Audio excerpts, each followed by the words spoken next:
Tashdile, this is Sakina Bhatt and welcome to Tibet This Week, a weekly feature in English about this week's news on Tibet, His Holiness the Dalai Lama and Central Tibetan Administration. Let's look at the headlines first. His Holiness the Dalai Lama congratulates North and South Korea for pledging peace and denuclearization.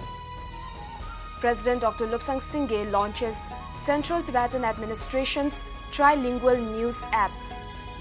30th meeting of Task Force on Sino-Tibetan Dialogue begins. US State Department calls for the immediate release of Tibet's Panchen Lama. In a first, US State unanimously passes resolution on Tibetan reincarnation. Repression was severe throughout 2017 in Tibet, says Human Rights Report.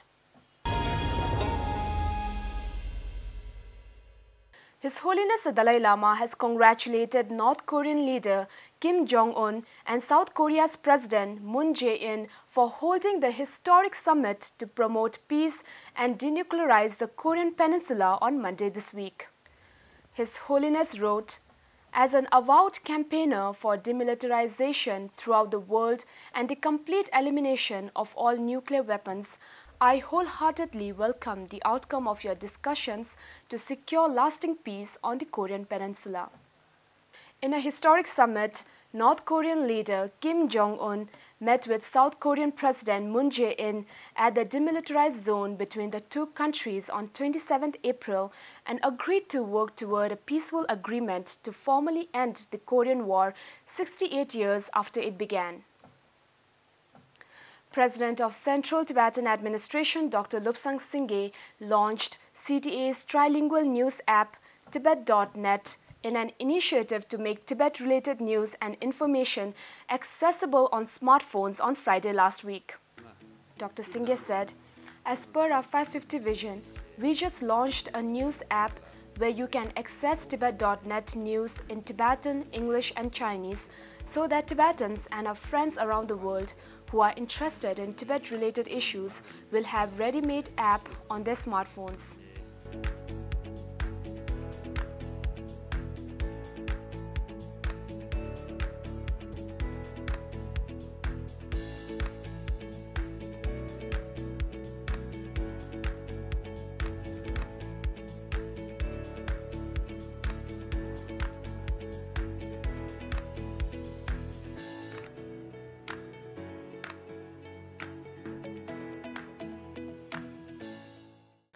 Secretary Sonam Norbu Thakpo announced the Tibettv Takeoff Film Grant 2018, an initiative led by DIIR to encourage budding Tibetan filmmakers in the exile community to make short feature or documentary films for Tibettv.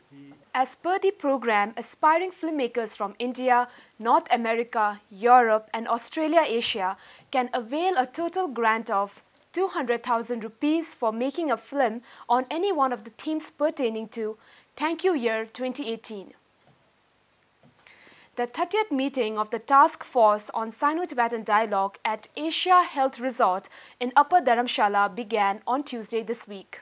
Dr. Singye presided the three-day meeting and reviewed the future prospects of dialogue between the envoys of His Holiness the Dalai Lama and Chinese representatives in light of current political situation. The Sino-Tibetan Task Force was established in 1999 to recommend policy matters and strategies to find a peaceful and mutually accepted negotiated resolution to the issue of Tibet. Since 2002, 9 rounds of formal dialogue have been taken place between envoys of His Holiness and representatives of the Chinese government. The last round of the dialogue took place in 2010. The US State Department issued a statement to commemorate the 29th birthday of the Panchen Lama, Gedon Chukyi Nyima, who has been missing since the age of 6. Today we celebrate the 29th birthday of Gedon Chukyi Nyima, the 11th Panchen Lama of Tibetan Buddhism. He was chosen for his position on May 15, 1995 by His Holiness the Dalai Lama. 2 days later, when he was only 6 years old, the Chinese government detained him and his family. The Panchen Lama has not been heard from since. 23 years later, he is one of the world's longest-held prisoners of conscience. People from all over the world, representatives of governments, the United Nations, civil society organizations, have repeatedly asked to see him without success. What kind of government steals away a child? The Panchen Lama's disappearance symbolizes the violations of religious freedom that take place in Tibetan areas of China on a daily basis. Mr. Speaker, in honor of his birthday, please join me in calling on the Chinese government to free the true Panchen Lama. Besides calling for his immediate release, the State Department expressed concern for the ongoing destruction of Tibetan Buddhist communities and implored China to uphold its international commitments to promote religious freedom. In a first, the United States Senate unanimously passed Senate Resolution 429, which calls any interference by the government of the People's Republic of China in the religious process invalid, marking the first time ever a national legislature has supported the Tibetan Buddhist community's rights to identify and install their religious leaders. The resolution also commemorated the 59th anniversary of Tibet's 1959 uprising as Tibetan Rights Day. The resolution reiterated His Holiness the 14th Dalai Lama's declaration in 2011 that the responsibility for identifying the future 15th Dalai Lama rests solely within the officials of his private office. Anyone recognized through illegitimate methods or for political reasons should not be accepted. The resolution also called on the US ambassador to the PRC to meet with the 11th Panchen Lama.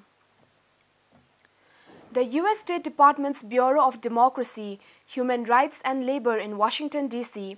released its annual report on the status of global human rights. The country report evaluated the fundamental freedoms, the rule of law, and the global state of human rights in the past year. The report also highlighted the disappearance case of 29-year-old Panchen Gedon Chukinima. It also listed some cases of torture and other cruel, inhuman treatment of Tibetans known in the past year, including self-immolation-related cases, restriction on freedom of expression, press and media, religion, Tibetan language education, and the destruction of Yachankar and Larungkhar. So much for this week. See you next time and have a great weekend.